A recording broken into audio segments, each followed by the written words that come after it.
Sopralluogo questa mattina qui sul cavalcavia della strage del bus di Mestre alla presenza dell'ingegner Placido Migliorino, detto il Mastino. Si procede con la sostituzione di guardrail e parapetto. Si è proceduto per step, tranciando pezzo dopo pezzo del guardrail arrugginito sul cavalcavia in cui la sera dello scorso 3 ottobre hanno perso la vita 22 persone, compreso l'autista del bus precipitato, e 14 sono rimaste ferite. Una volta rimossi, l'area sarà dissequestrata come aveva chiesto il Comune alla Procura alcune settimane fa per poter procedere all'installazione dei nuovi pezzi. Quelli rimossi invece sono stati portati alla caserma Matter, dove al momento si trova anche il mezzo. Tutto sotto sequestro.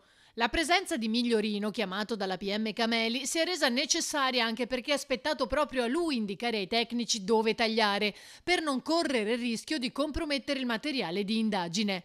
Il sopralluogo ha creato inevitabilmente disagi alla circolazione, con il cavalcavia superiore rimasto chiuso dalle 9:30 alle 16 circa. 5 le pattuglie della polizia locale per la gestione della viabilità. Intanto si attende ancora l'esito delle perizie effettuate nei mesi scorsi dopo la strage sul cavalcavia. La più attesa è proprio quella di Migliorino, depositata lo scorso 28 febbraio e su cui ancora le bocche sono cucite.